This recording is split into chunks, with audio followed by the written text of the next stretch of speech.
మిగతా వార్తలు చూస్తే కృష్ణా జిల్లాలో పెద్ద ఎత్తున కల్తీ నెయ్యితో పాటు ఇతర ఆహార పదార్థాలు తయారు చేస్తున్న ముఠా గుట్టు రట్టు చేశారు ఫుడ్ కంట్రోల్ బోర్డు అధికారులు.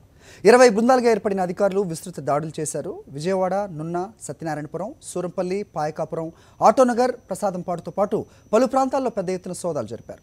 భారీగా కల్తీ నెయ్యితో పాటు ఇతర ఆహార పదార్థాలను స్వాధీనం చేసుకున్నారు.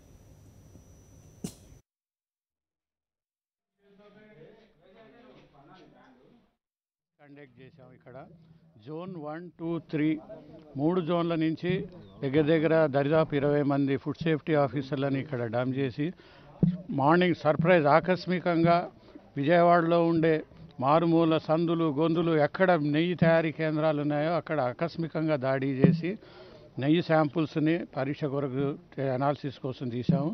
సైమల్టేనియస్గా ఎక్కడైతే అనుమానంగా ఉందో అక్కడ మొత్తం సీజ్ చేయటం కూడా జరిగింది స్టాక్ని.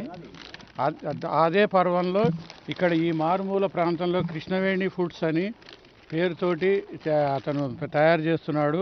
యాక్చువల్గా ఇక్కడ మటుకు దొంగ లేబుల్స్ పెట్టి నల్ల చెరువు, గుంటూరు ఇటువంటి మిస్లీడింగ్ లేబుల్స్ పెట్టి ఇందులో నెయ్యి నింపి ప్రజలకు సప్లై చేసి ప్రజల్ని మోసం చేయటమే ఇది. ఎందుకంటే ఎక్కడో గుంటూరు అడ్రస్ పెట్టి విజయవాడలో తయారు చేసి నెయ్యి అమ్మడం అనేది చట్టరీక నేరం. కాబట్టి అతని దగ్గర శాంపుల్ తీసాము. ఉన్న రిమైనింగ్ 75 kgs 3 డ్రమ్స్లో ఉంది, మొత్తం సీజ్ చేసాం. అండ్ ఆల్సో ఈ నల్ల చెరువు అనే అడ్రస్ మీద ఉన్న ఈ లేబుల్స్ని కూడా ప్యాకింగ్ మెటీరియల్ కింద యాక్ట్ కింద మాకు పరిధిలోకి వస్తుంది కాబట్టి ఈ మెటీరియల్ని కూడా సీజ్ చేసాం. టెస్టింగ్ శాంపుల్ని టెస్టింగ్ పంపించి రిపోర్ట్ రాగానే ఇతని మీద ఆహార పరిరక్షణ ప్రమాణాల చట్ట ప్రకారము ఈయన మీద చట్టరీత్యా చర్య తీసుకుంటామండి. ఇటువంటి దాడులు ఇంకా కొనసాగుతూనే ఉంటాయి. ఇది ఒక్కటే కాదు, ఈ నెయ్యితోటే ఆగేది కాదు.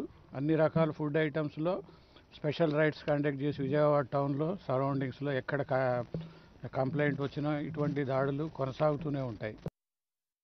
సేకరించిన తర్వాత ఈ రిమైనింగ్ ఘీ కానివ్వండి, మిస్ బ్రాండెడ్ లేబుల్స్ కానివ్వండి అన్నీ సీజ్ చేశారు. కొన్ని చోట్ల 7-8 చోట్ల మాత్రం ప్లాంట్లు కూడా సీజ్ చేయడం జరిగింది. ఇప్పుడు ఇంతకుముందు ఈ సత్యభామ అనే పేరుతో సత్యభామ ఆయిల్ ట్రేడర్స్, తర్వాత లక్ష్మీ సాయి ఆయిల్ ట్రేడర్స్ అనే దాన్ని ఇన్స్పెక్ట్ చేయడం జరిగింది అందరితో కలిసి. కానీ అక్కడ మన మిత్రులతో కలిసి విజిట్ చేసినప్పుడు అది లాక్ చేసి ఉంది. లాక్ చేసి ఉన్నది బయట స్టాక్స్ వెరిఫై చేస్తే అక్కడ వనస్పతి వెజిటబుల్ ఆయిల్స్ కలిపి ఘీ తయారు చేసిన ప్యాకెట్స్ కూడా దొరుకుతున్నాయి. అంటే ప్రెమిసిస్లోనే అడల్టెంట్ కూడా ఉంది. ఈ వనస్పతిని ఉపయోగించి నెయ్యి తయారు చేస్తున్నాడు. నెయ్యి తయారు చేసేది కాకుండా జింజిలి ఆయిల్ అనే పేరుతోటి రిమైనింగ్ వెజిటబుల్ ఆయిల్స్ పెట్టి జింజిలి ఆయిల్ తయారు చేస్తున్నాడు. దాంతోపాటు పూజా ఘీ ఎన్ని రకాలుగా మోసం చేస్తున్నారు జనాన్ని. నందిని బ్రాండ్ దీపారాధన ఘీ ఒకే చోట 4 రకాల లేబుల్స్ తోటి ఏం తయారు చేస్తున్నాడో అర్థం కాని పరిస్థితుల్లో తయారు చేస్తూ ఉన్నారు. జనాన్ని మోసం చేసే విధంగా మిస్ బ్రాండింగ్ చేసి మోసం చేస్తున్నారు. ఆ ప్లాంట్ సీజ్ చేయడం జరిగింది. మొత్తం ప్లాంట్ సీజ్ చేసాం, స్టాక్ సీజ్ చేసాం. ఆయన ఓనర్ వచ్చిన తర్వాత ఓపెన్ చేసి మళ్ళీ ఆ స్టాక్స్ ఏమున్నాయో మొత్తం వెరిఫై చేసి ఆయన మీద క్రిమినల్ చర్యలు చేయడం జరుగుతుంది. తర్వాత ఆ పక్కనే ఉన్న మరో బాబుకి ప్లాంట్ని కూడా సీజ్ చేయడం జరిగింది. అక్కడ 150 కిలోలు నెయ్యి ఉంటే అనుమానాస్పదంగా ఉంటే దాన్ని విశ్లేషణ నిమిత్తం శాంపిల్ తీసాం. ఆ నెయ్యి కూడా సీజ్ చేయడం జరిగింది. మెయిన్ ముఖ్యంగా వీళ్ళందరూ కూడా ఫుడ్ లైసెన్స్ లేకుండా వ్యాపారం చేస్తున్నారు. ఫుడ్ లైసెన్స్ లేకుండా వ్యాపారం చేస్తే ఏ వ్యాపారం చేసినా కానీ వ్యాపారస్తుడికి 5 లక్షల జరిమానా, 6 నెలల జైలు శిక్ష విధించబడుద్ది ఆహార పరిరక్షణ చట్టం ప్రకారం. అందరూ కూడా లైసెన్స్ తీసుకొని సరైన క్రమ పద్ధతిలో వ్యాపారం చేయాలని మీ ద్వారా తెలియజేస్తున్నాను.